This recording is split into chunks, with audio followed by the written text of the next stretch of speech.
Bonjour, c'est Philippe Giraud pour la suite des tutoriels sur JavaScript avec cette fois-ci la programmation qui va permettre de changer des attributs à l'intérieur de nos éléments HTML. Alors pour démarrer, vous voyez cette pauvre page avec un texte et une image qui va nous servir d'exemple pour commencer par agir sur l'image, d'abord pour la changer, mécanisme assez classique équivalent du rollover.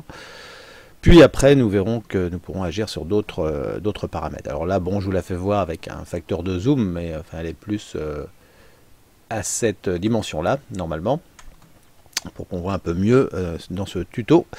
Je zoome un petit peu, on fera marche arrière après. Alors au niveau du code, ça nous donne quelque chose comme ça. Donc vous voyez, une div avec le texte et un paragraphe avec l'image. Bon, pourquoi pas. Et puis je vais rajouter, alors je vais commencer par rajouter un autre paragraphe avec un lien, parce qu'on va avoir besoin à un moment donné de cliquer sur quelque chose. Donc on va mettre une balise A, href égale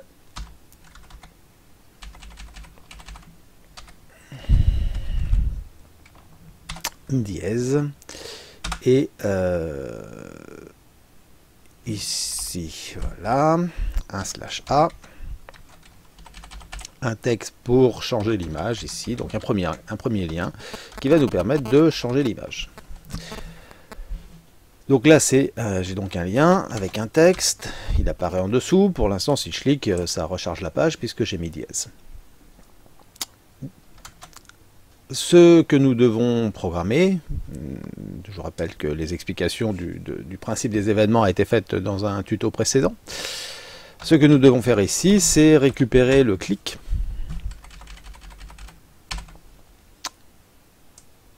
Le curseur me joue des tours, voilà, le clic sur le lien et agir sur une des propriétés.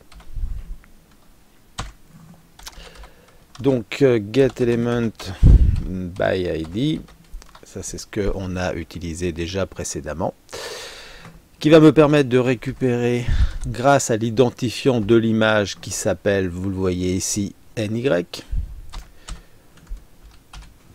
la propriété qui m'intéresse. Et ici, ce qui m'intéresse, c'est d'aller modifier la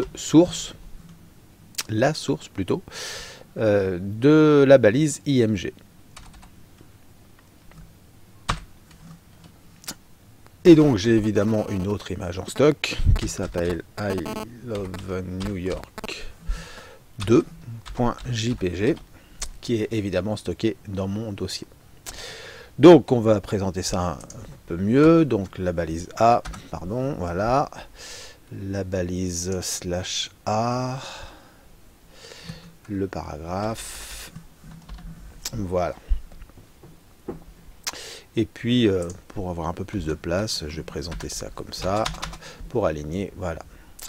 Bon, tout ça pour dire que la présentation est aussi importante dans le code. Voilà, si je rajoute ça, et voilà, quelque chose de propre. Donc un lien qui va vers dièse, qui sur le clic fait un changement de la source d'une image dont l'identifiant est NY, qui remplace donc par un autre fichier. Et nous allons voir ce que ça donne.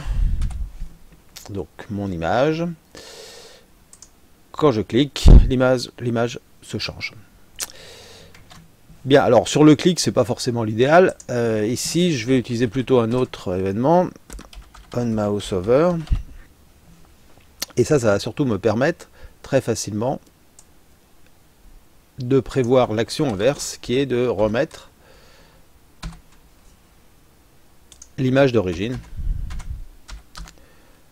en remettant I love New York. Et ça me donne maintenant, quand on survole, on a celle-ci. Quand on arrête de survoler, on remet l'image d'origine.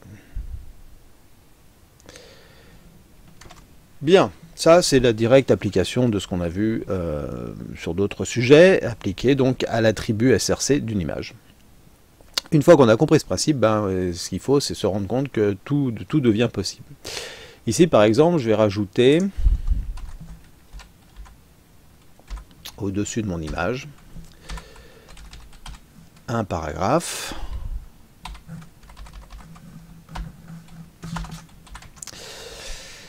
Et dedans, je vais mettre des balises input.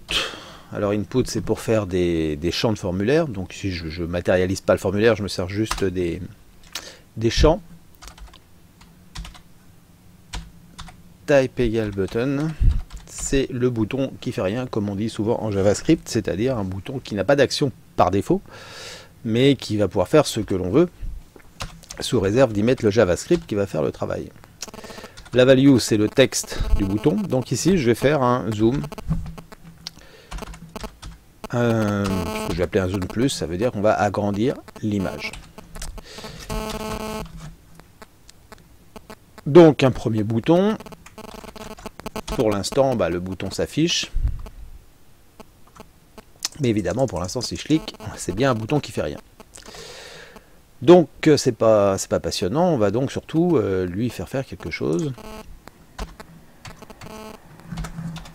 Et pour ça, on va programmer son événement clic. En lui faisant faire l'accès à l'attribut qui correspond à la taille. Alors évidemment, c'est pas SRC. Ici, mon image, elle est dimensionnée par la hauteur. Vous voyez, elle est égale 200 au niveau de la balise. Et ce que je veux changer, c'est tout simplement ce height. Et je veux mettre donc plus que 200.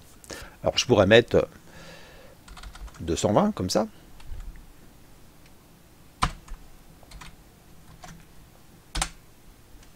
Quand je clique sur le bouton, mon image s'agrandit un petit peu. Sauf que ça marche qu'une fois. C'est-à-dire qu'après, si je reclique, il remet 220 tout le temps. Donc ça, c'est pas terrible. On va plutôt écrire ceci, plus égale 20. Mettre des espaces pour qu'on le voit mieux. Qui veut dire quoi? Qui veut dire qu'on va prendre la hauteur actuelle, on va ajouter 20, et on va mettre le résultat de ce calcul dans la hauteur. C'est-à-dire, c'est l'équivalent de A égale A plus 20, qui peut donc s'écrire A plus égale 20. C'est une écriture condensée qui existe dans beaucoup de langages, aussi en JavaScript, donc, et qui permet d'écrire des choses plus compactes. Et donc ici, ça va tout changer, puisque maintenant, à chaque fois que je vais cliquer, le système va interroger la hauteur. Donc là, pour l'instant, il trouve 200. Il ajoute 20, fait 220, il met 220 dans la hauteur. Puis, quand je clique, là, il recommence. Il prend la hauteur actuelle, 220, il ajoute 20, 240, etc., etc. Et là, j'ai donc un mécanisme de zoom progressif. Et puis, une fois qu'on a compris ça, pardon, c'est pas ça qu'il faut copier, c'est carrément tout ça. Vous comprenez qu'il ne va pas être très compliqué de faire un zoom moins, en changeant simplement la formule et en faisant un moins égal, qui va me permettre d'agrandir et de diminuer.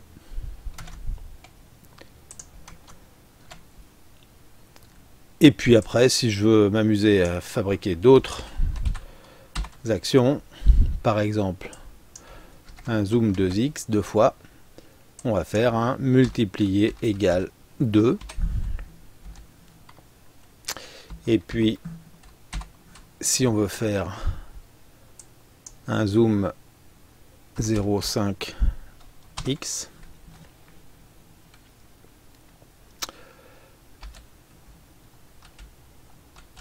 on va faire un divisé égale 2. Le zoom plus, le zoom moins, le zoom 2x, le zoom moins, le zoom 0,5, le zoom plus, le zoom 2, le zoom 2, le zoom 2, et là, c'est évidemment un peu grand, je redivise, etc. Donc à chaque fois, ce que l'on fait changer par ce code, c'est pas directement l'image à l'écran, c'est la taille de l'emplacement de l'image dans la mémoire du JavaScript, c'est-à-dire dans le DOM, l'information en mémoire qui correspond à la hauteur. Je choisis ici de gérer la hauteur au niveau de la balise IMG et c'est ça que je fais varier au niveau de mes actions JavaScript. Parce que si je faisais varier la largeur ici, bah, la hauteur resterait fixée par ça et l'image serait déformée. Alors, ça serait ça le problème. Donc il faut toujours réfléchir à ça quand on dimensionne des images. C'est une problématique HTML. En HTML, quand on dimensionne un côté, c'est-à-dire soit la hauteur, soit la largeur, le système recalcule l'autre pour conserver le ratio. Si on fixe les deux, à nous de nous arranger pour que ça soit le bon ratio. Sans ça, l'image elle est déformée. Donc généralement, on dimensionne qu'une des deux dimensions. Voilà, donc je vais m'arrêter là pour ce tuto qui passait en revue donc des déclenchements possibles sur une image. La dernière chose qu'on n'a pas vérifié, c'est que quels que soient les zooms qu'on avait enclenchés, le premier lien qui permettait de changer l'image, lui, gardait le même fonctionnement. Donc la case mémoire SRC est bien indépendante du reste. Chaque case est indépendante. Donc on va changer les propriétés qui nous intéressent pour faire évoluer notre présentation. Voilà, je vous remercie. À bientôt. Au revoir.